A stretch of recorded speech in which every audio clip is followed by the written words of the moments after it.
Hello, my dear students. Assalamu alaikum wa rahmatullahi wa barakatuhu. And it's me, JB sir, the English Maven again. And today, it's pertaining to class 11th students. आज का जो मेरा lecture है, वो class 11th students के लिए है, especially for it's written here JK Bose and CBSE students. But before starting my lecture,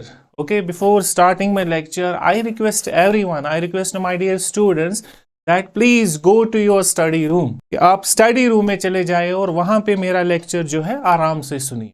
Okay, now let's start. And topics, I have chosen two topics for today's lecture. One is the portrait of a lady. Okay, and another one is we are not afraid to die if we all can be together. Now let's start the first chapter, very important chapter from examination point of view, particularly for JK Bose students. Okay, so the portrait of a lady, this is the title of the chapter, and this chapter is from Hornbill book. Now before starting the chapter, I would like to introduce you with all the characters that are there in the chapter. Okay, first character, the main characters in Portrait of a Lady by Khushwant Singh. And remember one thing, this chapter is written by Khushwant Singh, one of the famous writer of India. Okay, Khushwant Singh ने ये chapter लिखा है. Now first character that we have is the grandmother. Grandmother is the first character. Okay, and the central figure of the story, she is the central figure of the story, around whom the story revolves. She is depicted as a deeply religious, compassionate and selfless woman who devoted her life to her family and faith. लेकिन इसका character Khushwant Singh ने कैसे बयान किया है? She is a religious lady, full of compassion, okay, and selfless woman. खुदगर्ज औरत ये नहीं है, and she has always cared for her family. Clear? Second character, that is grandson, जो पोता होता है इस दादी का. The grandson. एंड ये कोई और नहीं है, ये राइटर है, खुशवंत सिंह है. Khushwant Singh is the narrator of the story as well. Okay, ये अपनी स्टोरी बताता है हमें इस चैप्टर में. The narrator of the story. Okay, grandson is the narrator of the story. And who is the grandson? It's Khushwant Singh. He recounts his childhood memories with his grandmother and reflects on the profound impact she had on his life. यानी कि इस chapter के through ये अपनी grandmother को याद करता है कि ग्रैंडमदर की इसकी लाइफ में, स्पेशली जब ये छोटा बच्चा था, ग्रैंडमदर की इंपॉर्टेंस इसके बचपन में कैसी थी. The story also features minor characters such as, minor character इसमें है ग्रैंडफादर, ओके, हुज पोर्ट्रेट, इसका photograph hangs in the drawing room and serves as a reminder of the past. Okay, grandfather का portrait ही खाली है, ये एक minor character है और हार्डली या एक दो लाइंस में नरेटर जो है, ऑथर जो है, इसको डिस्क्राइब करता है. And last minor characters that we have, these are birds, and birds are the sparrows who symbolize, sparrows क्या symbolize करते हैं? The grandmother's kindness and compassion for all living beings. Okay, I repeat, these sparrows symbolize the grandmother's kindness. यानी कि ये grandmother जो थी ये इनको feed करती थी, and compassion for all living beings. Now let's start the chapter summary. Oh, sorry, it's themes first. Chapter start करने से पहले we have to discuss themes. So it's written here themes. Themes are nostalgia, nostalgic feeling. What do you mean by nostalgia? It's written here, a feeling of pleasure mixed with sadness when you think of happy times in the past. It's a feeling of pleasure. जब आप past के बारे में सोचते हो, लेकिन आप जब उस पास्ट को याद करते हो, फिर थोड़ा बहुत आप सैड भी हो जाते हो. Nostalgic feelings and the passage of time, it can be the first possible theme of the chapter. The story is deeply rooted in nostalgia as the narrator recounts his childhood memories. Nostalgic feeling हमें ये chapter बताता है, हमें ये story बताती है, क्योंकि writer जो है, नरेटर जो है, खुशवंत सिंह जो है, he discusses his childhood memories about his grandmother.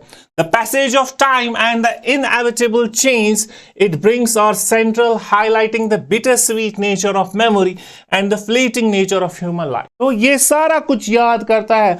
How my grandmother used to love for me, how my grandmother used to take care of me. Okay, वो मुझसे कितना प्यार करती थी, कितना ख्याल में मेरे को रखती थी. All these things have been discussed in this chapter.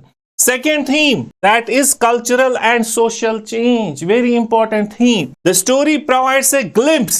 Glimpse means look into the changing social and cultural landscape of India. यानी कि कल्चर जो है, कल्चर कैसे चेंज होता है, अर्बनाइजेशन कैसे आती है, मॉडर्निटी कैसे आती है, particularly the transition means shift, एक शिफ्ट होता है from a more traditional and rural lifestyle to a more modern and urbanization. यानी कि गांव से एक फैमिली है, earlier they used to live in village, लेकिन with the passage of time, ठीक है, ये फिर सिटी में चले जाते हैं, तो इनका कल्चर जो है, इनका ट्रेडिशन जो है गाँव का, वो फिर चेंज होता है अर्बनाइजेशन में, मॉडर्निटी आती है इनमें. Okay, it subtly touches upon the themes of modernization. Theme of modernization can be seen in this chapter. Urbanization and the erosion of traditional values. और जो आपके traditional values है, जो आपको फैमिली से values मिले हैं, वो कैसे खत्म हो जाते हैं, वो कैसे डिग्रेड हो जाते हैं. Third theme, again very important theme, loss and grief. Loss and grief is another theme that is present in the chapter. The story culminates in the grandmother's death, evoking themes of loss. And finally, when we go for the summary, इसके बाद हम summary पढ़ेंगे, last में हम देखते हैं कि grandmother जो है उसकी डेथ कैसे होती है, तो वहां पे क्या होता है, वहां पे थीम ऑफ लॉस हमें दिखाया जाता है, ग्रीव दिखाया जाता है, and the enduring impact of loved ones on our lives, और उसका क्या इंपैक्ट रहा नरेटर पे. ठीक है, it explores the narrator's emotional journey. Narrator की ये इमोशनल जर्नी बयान करता है as he grapples with the loss of his beloved grandmother and the profound sense of emptiness that follows. और उसकी जो लाइफ है वो फिर कैसे खाली पड़ जाती है, ओके, ग्रैंडमदर के बगैर. तो ये एक पॉसिबल थीम है, loss and grief. I repeat my students, I move the slide backwards. Nostalgic feeling, okay, and the passage of time पहली थीम है इसमें, जो मैंने ऑलरेडी डिस्कस की है आपसे. कल्चरल एंड सोशल चेंज, यानी कि कल्चर और सोशल चेंज कैसे आती है, अर्बनाइजेशन कैसे आती है, मॉडर्नाइजेशन कैसे आती है, अनदर पॉसिबल थीम. और लास्ट में third theme is loss and grief, कि अपने लाउड वंस को कैसे आप खो देते हो. Okay, these are three basic themes that are related in the chapter, that are present in the chapter. Now see the summary, the portrait of a lady. Okay, summary, and for your benefit, मैंने इस summary को 3 parts में divide किया है. Okay, पहला part जो है यानी कि beginning में हमें इनिशियल पार्ट में, इनिशियल फेज में हमें क्या बताया जाता है. What's the beginning of the chapter? You can see the chapter the portrait of A lady is the story of the author and the grandmother.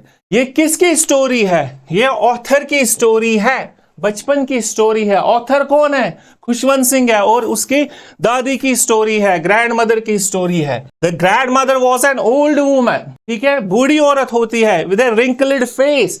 Wrinkled face here means इसके face पे झुर्रियां पड़ी हुई होती है. Okay, the author had always seen her like this for the past 20 years. And author ने अपनी grand mother को ऐसे ही देखा है पिछले 20 साल तक. Okay, she appeared to be so old that he could not imagine her being young and pretty, someone who had a husband. She was short, और ये short थी, fat, मोटी थी थोड़ी बहुत, and slightly bent, and most of the time she used to walk like this, ऐसे झुक के चलती. Okay, the author had seen his grandfather's portrait, an old man with a turban and a long white beard covering his chest. To the author, his grandfather didn't seem like a man who could have a wife and children, but someone who could have lots of grandchildren. और author ने अपने grandfather का भी portrait देखा है, लेकिन grandfather की memories यहां पे हमें नहीं बताई जाती है. ऑथर उसका पोर्ट्रेट डिस्कस करता है कि पोर्ट्रेट में उसने एक टर्बन पहना है, ओके, एंड उसकी एक बियर्ड है.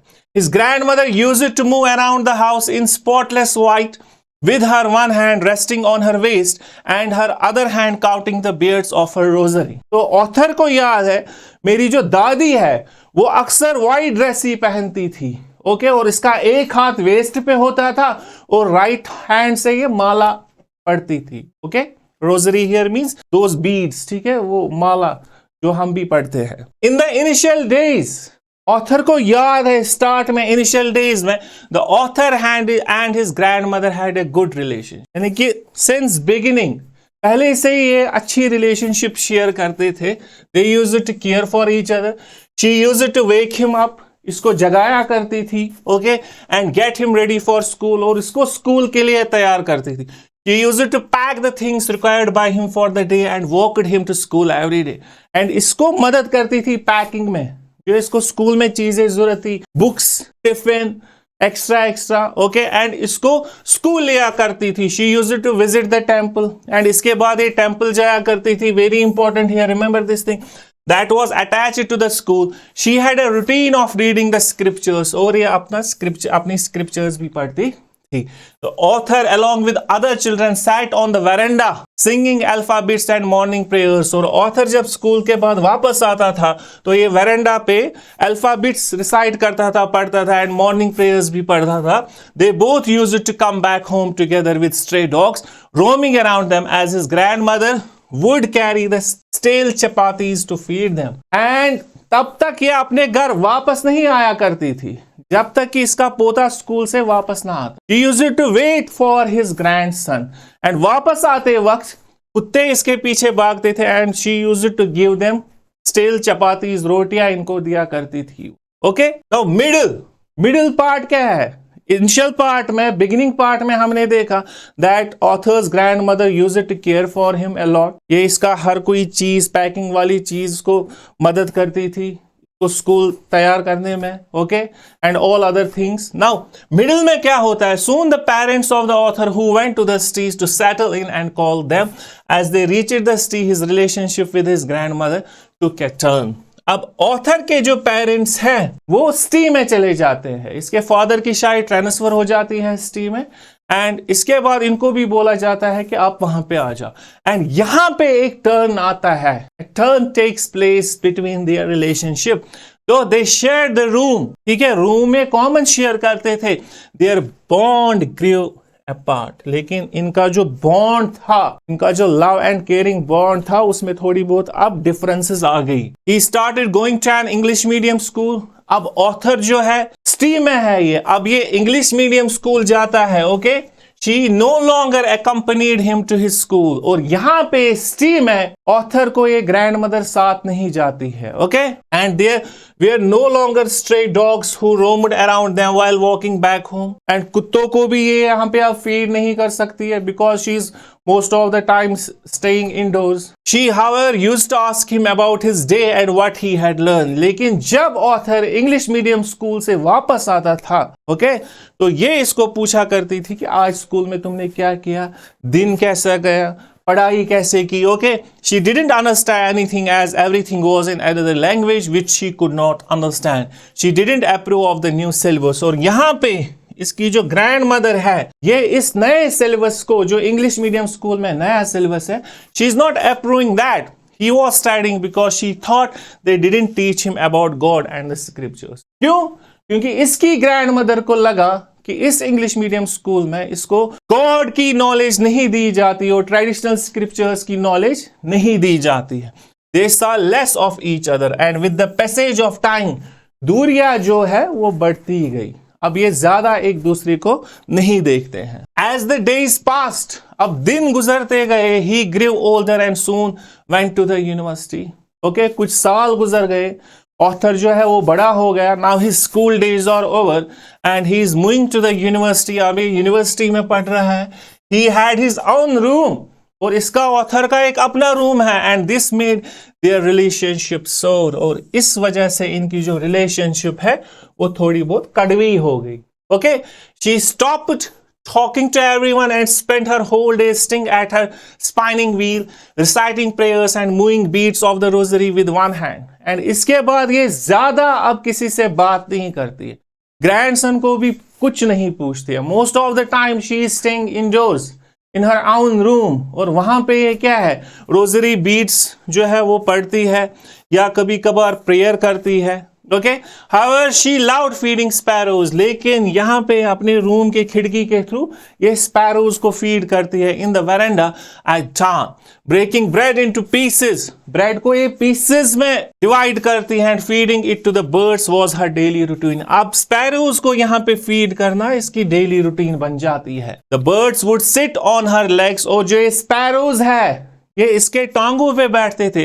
हर हेड, कोई स्पैरो इसके सर पे बैठता था, सम इवन ऑन द शोल्डर्स, और कुछ स्पैरोज इसके शोल्डर्स पे भी बैठते थे। नाउ एंडिंग, ओके, एंडिंग क्या है? ओके, मिडिल भी मैंने आपको बोल दिया है कि अब जो है इनकी रिलेशनशिप में दरार पड़ जाती है। नाउ सी एंडिंग, एंडिंग में क्या होता है? Soon the author decided to go to abroad. अब एक डिसीजन लेना होता है, ऑथर डिसाइड करता है कि मैं स्टडीज के लिए अब्रॉड जाऊं, यानी कि बाहर चला जाऊं for further studies. She came to the railway station, ये रेलवे स्टेशन आ गई to leave him off, okay, इसको एस्कॉर्ट करने के लिए। शी वॉज नॉट सेंटिमेंट, बाहर से इसने मतलब कोई परेशानी की झलक नहीं दिखाई, बाहर से सबको लगा कि okay she is going to bear this, ये ठीक है, ना ही ये सेंटिमेंटल हुई। Continuously recited her prayers, her mind lost in the prayers, और कंटिन्यूअसली ये अंदर से प्रेयर पढ़ रही है। And she kissed him on the forehead, and author को फोरहेड पे किस किया। After 5 years as he returned home, और 5 साल के बाद अब ऑथर अब्रॉड से वापस आता है। As he returned home, she was there, grandmother is still alive, she is still there, came to pick him at the station, was still the same as she had been 5 years। और author को लगता है कि मेरी दादी जो है वो वैसी ही है जैसे 5 साल पहले थी। Okay, she clasped him within her arms and didn't say a word, she still used it to feed her sparrows, इसको गले लगाया, घर चले गए। एंड ऑथर यहाँ पे आप भी नोटिस कर रहा है that she is still feeding the same sparrows।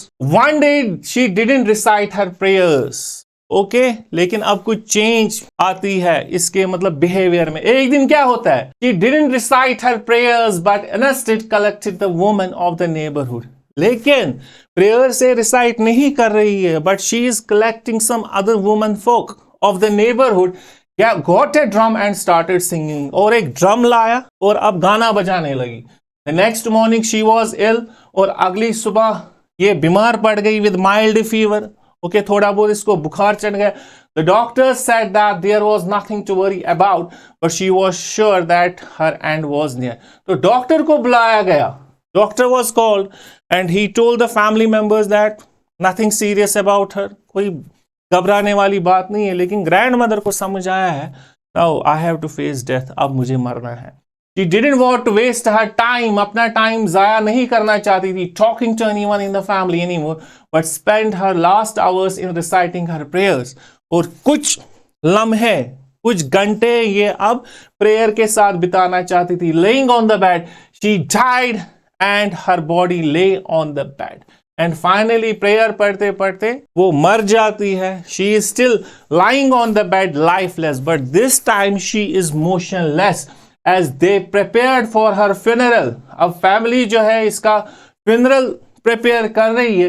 They saw all the sparrows, यहां पे लास्ट में स्पैरोज इसको फिर भी खिड़की से आते हैं, वरेंडा से आते हैं, in the verandah around her morning her death, और स्पैरोज जो है इसकी डेथ को मॉर्न करते हैं। तो this is the ending of the chapter, कि कैसे फिर ग्रैंड मदर की डेथ हो जाती है एंड फैमिली को एक किस्म का झटका लगता है, स्पेशली ऑथर को झटका लगता है। ओके, एंड स्पैरोज जो है दे केम, वो भी आते हैं वरांडा पे टू मॉर्न हर डेथ, ताकि इसका डेथ का जो है वो मातम मनाए। And this is all from the first chapter my dear students. And before starting the next chapter जो है if we are not afraid to die, if we all can be together, वो chapter start करने से पहले my message to you, my request to you is that always respect your grand parent. If you are having a grandfather और grand mother at your home, show your love for them, show your care for them, and it's a blessing. Grandfather, grandmother, these two are blessings in a family. Now next chapter, last chapter in this video is, that is, we are not afraid to die if all we can be. And title suggests, from the title you come to know that it's about hope, it's about optimism, it's about bravery. कोई भी situation हो, हमें बहादुर बनना है, हमें उस challenge को boldly face करना है. Okay, the main characters in we are not afraid to die if we all can be together are. Main characters इसमें क्या है? फर्स्ट कैरेक्टर जो है that is Gordon Cook. First character, he is the narrator. Okay, he is the narrator and father of the family. He is having a family and he is the father of the family. He's a 37-year-old businessman. And what's the age of the narrator here? He's 37-year-old who embarks on a round the world voyage with his family. और समंदरी सफर ये अपनी family के साथ करना चाहता है. Then next his wife, that is Mary Cook, Gordon's wife, इसकी बीवी होती है, and mother of their 2 children. And ये माँ है 2 बच्चों की. Jonathan Cook, their son Gordon and Mary's 6-year-old son. तो Jonathan Cook है ये Gordon Cook and Mary Cook का बेटा होता है. Suzanne Cook, or sometimes she has been referred in the text as Sue. Okay, Suzanne Cook, Gordon and Mary's 7-year-old daughter. I repeat, my dear students, first character that is Gordon Cook. He is also the narrator of the story. Second is Mary Cook. Okay. Third is Jonathan Cook. Fourth is Suzanne Cook. 4 members की ये family होती है and ये एक समंदरी सफर पे जाते हैं. And apart from these 4 major characters, we are having 2 minor characters, Larry Vigil and Herb Siegler. Professional sailors. ये professional sailors है, hired by the narrator. And who's hiring them? Narrator is hiring them to help cross the southern Indian Ocean. They pump water to keep the ship from flooding after it is damaged. And जब इनको एक तूफान आता है, जब waves आती है, तो शिप पानी से भर जाता है and it's their duty to take the water out from the ship. यही पानी को ज्यादा बाहर निकालते हैं. I repeat, Gordon Cook, first character, Mary Cook, second character, third is Jonathan Cook, Suzanne Cook, okay, and Larry Vigil and Herb Siegler. Now what next? Themes. Theme क्या है? Short सी theme है, मैंने इंट्रोडक्शन में भी बोला. It highlights the human capacity. ये हमें बताता है, ये चैप्टर हमें बताता है कि ह्यूमन कैपेसिटी कितनी है टू एंड्योर हार्डशिप्स. ह्यूमंस के पास कितनी कैपेसिटी है मुसीबत झेलने की एंड ओवरकम चैलेंज, और चैलेंजेस को फेस करने की through mutual support and solidarity. If you are together, if you are united, come what may, कुछ भी हो जाए, you can face any challenge. और एक वो स्टोरी भी हम बचपन में पढ़ते थे, union is strong, if we divide we fall. अगर हम डिवाइड हो गए तो हम गिर जाएंगे. तो यहाँ पे फैमिली जो है, ये this family shows unity. Okay, the theme underscores the importance of hope and collective effort. Hope ये हमें बताती है that we should never lose hope, and collective effort in navigating through crisis, emphasizing the powerful impact of courage. And courage अगर आपके पास है, if you are full of courage, come what may, कुछ भी हो जाए, कोई भी चैलेंज आए, you are going to face that challenge boldly in testing circumstances. Now summary again for you, for your benefit, ताकि आपको चैप्टर जो है वो अच्छे तरीके से समझ आए. मैंने इसकी भी बिगिनिंग निकाली है. ओके, इन जुलाई 1976, तो पहले ही हमें बताता है नरेटर, हमें ईयर कौन सा है? 1976 is the year. Okay, the narrator, a 37-year-old businessman, his wife Mary, इसकी बीवी इसके साथ होती है, 6-year-old son Jonathan and 7-year-old daughter Suzanne set sail from Plymouth. Plymouth से ये अपनी voyage जो है स्टार्ट करते हैं. They wished to go round the world. And कौन सी voyage, कौन सा समंदरी सफर? Round the world on a long sea journey as Captain James Cook, जो 200 साल पहले Captain James Cook, okay, Captain James Cook was a sailor 200 years back, had done 200 years earlier. ये उसी का रिकॉर्ड जो है तोड़ना चाहते हैं. They started in 23-meter 30-ton wooden hulled boat named Wave Walker, and important, and जिस ship में ये जर्नी स्टार्ट करते हैं, ये वॉयेज स्टार्ट करते हैं, the name of that ship is Wave Walker, is the name of the ship, जिसमें अपना समुद्री सफर जो है वो स्टार्ट करते हैं. The first part of their planned 3-year 1,05,000 kilometer journey passed pleasantly. पहला हिस्सा यानी कि 1,05,000 किलोमीटर ये आराम से पार करते हैं. They sail down the west coast of Africa to Cape Town, west coast Africa से ये केप टाउन पहुंच जाते हैं। They took on two crewman Larry Vigil, और यहाँ पे ये लैरी विजिल अमेरिकन जो होता है और हर्ब सिगलर ओके जो एक स्विट्जरलैंड का बंदा होता है, to help them cross the rough southern Indian Ocean. तो यहाँ पे आप याद रखेंगे Larry Vigil and Herb Sigler, ये इन दो बंदों को उठाते हैं, केप टाउन में इनको उठाते हैं ताकि ये इंडियन ओशन क्रॉस करने में इनको मदद कर सके। On their second day out of Cape Town, अब ये केप टाउन से बाहर निकलते हैं, दे फेस्ड एक्सट्रीमली स्ट्रॉन्ग विंड्स, लेकिन यहाँ पे जो है विंड्स जो है ये फेस करते हैं, which blew continuously for next few weeks. Waves rose up to 15 meters, और वेव्स की हाइट क्या है 15 meters. On December 25, they were 3,500 kilometers east of Cape Town, though the weather was very bad. Weather अब खराब हो रहा है, day by day weather is becoming bad. They enjoyed Christmas and New Year's Day. तो यहाँ तक तो अब सारा ठीक होता, न्यू ईयर भी एंजॉय करते हैं, क्रिसमस भी अच्छी तरह एंजॉय करते हैं। अब इनको they have to face trouble. The weather change for the worse, now the weather is becoming worse and worse and worse. On January 2, पहली परेशानी कब होती है इनको, January 2, they have mighty waves, बड़ी बड़ी वेव्स इनको फेस करनी पड़ती है।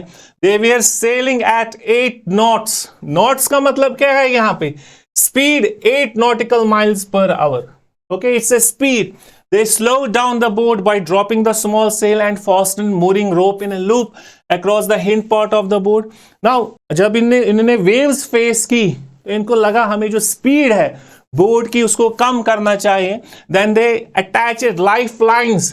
Lifelines means put on waterproof clothes and life jackets. Waterproof clothes से पहनते, life-saving jackets, and waited for the storm. The first sign of the imminent disaster came as portentous. Portentous here means threatening. ठीक है, silence खामोशी होती है सबसे पहले। Okay, समंदर में पूरी खामोशी होती है, लेकिन this silence means sort of danger, एक खतरा। The wind dropped and sky immediately grew dark. आसमान जो है वो काला पड़ जाता है। Then came a growing roar and a very huge wave. A tremendous explosion shook the deck. अब इनका जो वेव वॉकर है, शिप जो है उसको वेव हिट करती है, शिप इनका अब डिस्ट्रॉय होने वाला है। The narrators had struck on the wheel, और नरेटर का जो सर है वो स्टीयरिंग व्हील से लग जाता है, and he flew over the side of the boat into the water. He was sinking, ये डूब रहा है। Below the waves he accepted his coming death, and इसको लग रहा है that I am going to die, अब मैं पानी में ही मर जाऊंगा। Suddenly his head appeared out of water, and somehow by magic, because of magic or from God's help, okay, ये पानी से बाहर आ रहा है।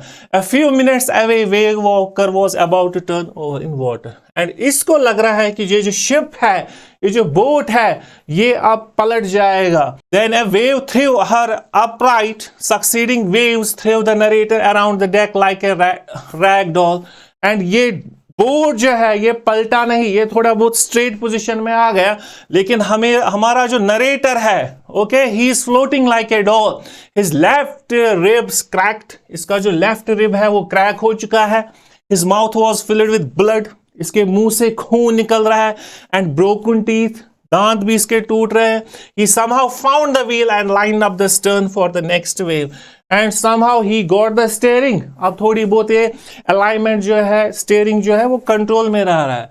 There was water everywhere on the ship, but he could not leave his place in order to investigate the situation. और हर जगह ship में पानी है, every side it is filled with water. हर एक साइड से पानी भरा हुआ है, but he can not leave the steering wheel.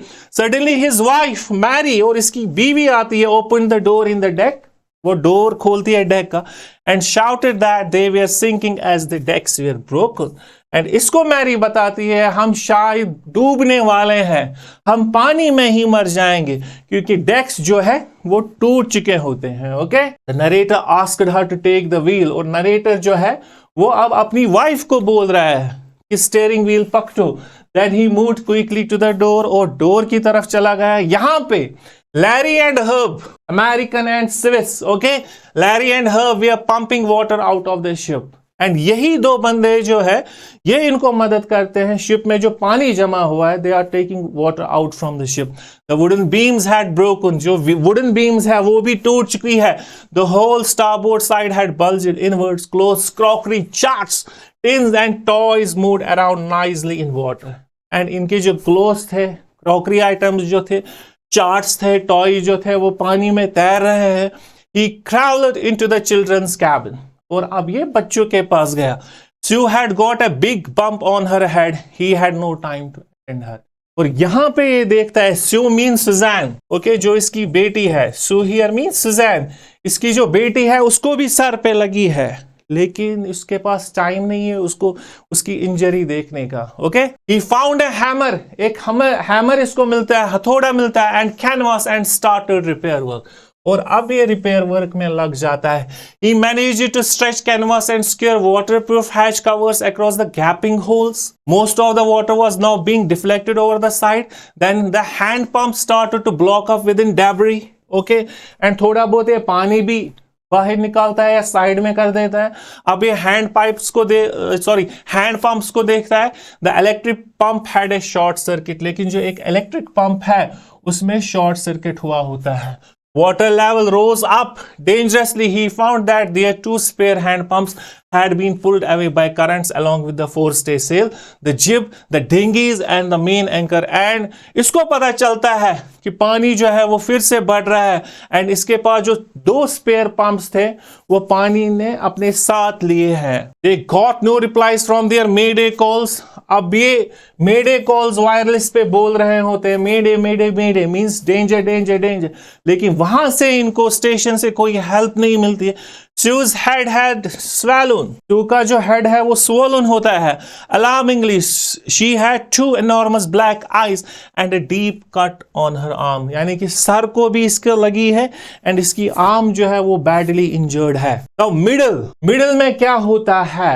They give their best. They और फुल ऑफ होप, इनको फिर भी अब भी होप है that we are going to survive. Initial part में हमने देखा how they started their journey and how the waves hit them, पानी शिप में कैसे आया। मिडिल पार्ट में क्या होता है?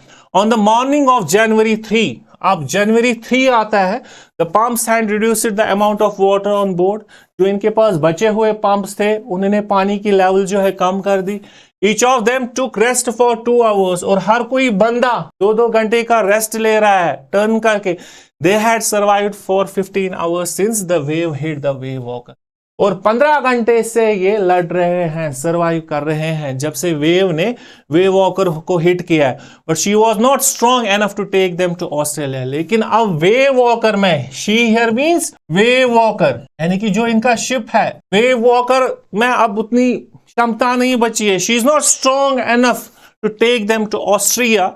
He checked the charts. अब ये चेक कर रहा है चार्ट्स को। He calculated that there were 2 small islands a few hundred kilometers to the east. अब कैलकुलेशन के हिसाब से चार्ट पे ये देख रहा है बजाय ऑस्ट्रेलिया जाने के हम एक आइलैंड पे जाए, ठीक है। He hoped to reach Lee Amsterdam, and उस आइलैंड का नाम क्या होता है? Lee Amsterdam, a French scientific base. ये क्या है? ये एक फ्रेंच साइंटिफिक बेस है। On January 4, अब January 4 आता है।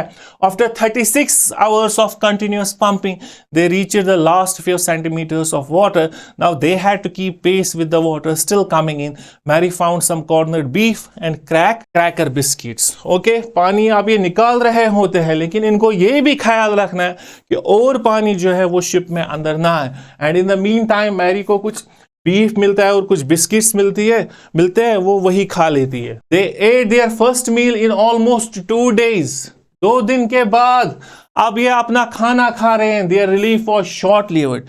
लेकिन जो इनको ये आराम मिला था, it's short-lived, ज्यादा देर तक ये नहीं रहा। Clear? At 4 p.m. black clouds began building up. Within an hour the wind was back to 40 knots. और विंड जो है उसकी स्पीड अब फिर से 40 knots है। The seas were getting higher. Throughout the night the weather became worse. और रात के टाइम पे मौसम जो है वो खराब हो रहा है। By dawn on January 5, अब January 5 आ रहा है, their situation was extremely dangerous. And फिर भी अब ये डेंजर जोन से बाहर नहीं है। The narrator went in to comfort the children. Narrator यानी कि गॉर्डन कुक जो है वो बच्चों के पास गया, इनको हौसला दिया. John asked if they were going to die. John ने इनको बोला कि क्या हम मरने जा रहे हैं. The narrator tried to assure him that they could make it. लेकिन narrator, being the elder of the family, he's assuring them that we are going to make it. We have to give our best. Okay, we are not afraid of dying if all we can be together. इसीलिए इस chapter का नाम है We are not afraid of dying if we all can be together. The narrator could find no words to respond. He determined to fight the sea to protect the weak starboard side. He decided to stop the ship with the undamaged port hull facing oncoming waves. He used an improvised sea anchor. अब इसने ship को रोक दिया, okay, stagnate कर दिया, और एक ship सी anchor use कर रहा है of heavy nylon rope and 22 liter plastic barrels of paraffin. More water rushed in through the broken planks in the evening. लेकिन पानी फिर से अंदर आ रहा है. On the morning of January 6, अब जो है जनवरी 6 का डेट है, the wind became less severe. अब विंड जो है वो थोड़ी बहुत शांत हो जाती है. The narrator got a reading on the sextant. Sextant क्या होता है? It's a device used in navigation to observe altitudes and celestial bodies. He made quick calculations. Sue came in and gave him a card she had made. She had drawn caricatures. Caricatures here means pictures. Sue ने अपने mother और father की picture बनाई थी. It also had a message expressing love and thanks. At 2 p.m. after checking calculations, the narrator asked Larry to steer a course of 185 degrees. And 2 बजे, ठीक है, ये लैरी को बोलता है स्टीयरिंग व्हील जो है उसको 185 डिग्रीज टर्न करो. He could then expect to see an island at about 5 p.m. and narrator की कैलकुलेशन के हिसाब से इसको लगता है 5 बजे तक हम उस एम्स्टर्डम आइलैंड में पहुंच गए होंगे. Then he went below, climbed on his bunk and dozed off. और उसको नींद आ गई है. Okay, He woke up at 6 और 6 बजे ये जाग गया. John entered and asked if he could embrace his daddy. Sue was right behind him. John इसके पास आया और गले लगाया. Sue भी आई. They called him the best daddy in the whole world and the best captain. Okay, they informed him that they had found the island. And what's the good news? Finally इनको island जो है जहाँ पे ये rest कर सकते हैं, जहाँ पे ये बच सकते हैं, and son and daughter are informing him that we have found the island and you are the best captain and best daddy. And ending is the narrator rushed on deck. Deck पे चला जाता है. He saw the outline of the island of Amsterdam. That night they anchored offshore. अब ये offshore हो रहे हैं यानी कि शिप से नीचे उतर रहे हैं. The next morning all 28 inhabitants यानी कि 28 बंदे जो इस आइलैंड पे रह रहे होते हैं इनके पास आए and helped them ashore and इनको हेल्प दी. After reaching the land the narrator thought of Larry and Herbie. And जमीन पे जब ये पहुंच गए, नरेटर जो है वो लैरी और हर्बी के बारे में सोचता है कि that how they helped them. They had been cheerful under direst stress. Mary had stayed at the wheel for those crucial hours. Mary को भी ये क्रेडिट देता है कि आपने स्टीयरिंग संभाली. Then he thought of his 7-year-old girl, बेटी के बारे में सोच रहा है, who did not want them to worry about her head injury, and of the 6-year-old boy who was not afraid to die. And he is thanking everyone. He is thanking his wife, he is thanking his son, he is thanking his daughter, and finally also he is thanking Larry and Herb कि कैसे इन्होंने unitedly they faced the challenge, they faced the obstacle, and how they saved their lives. So remember my dear students, come what may, चाहे कोई भी परेशानी आए, you don't have to give up. आपको हिम्मत नहीं हारनी है. This is all from my side and I will be available inshallah in my upcoming videos and those videos will be from prose sections as well. अब ये 2 important chapters है especially for JK Post students from examination point of view. Next video में हम 3 chapters लाएंगे and इससे आपका prose section जो है वो complete हो जाएंगे and after that I will go for writing and grammar skill. Okay, thank you so much and keep liking my videos. Thank you students. Assalamu alaikum wa rahmatullahi wa barakatuh.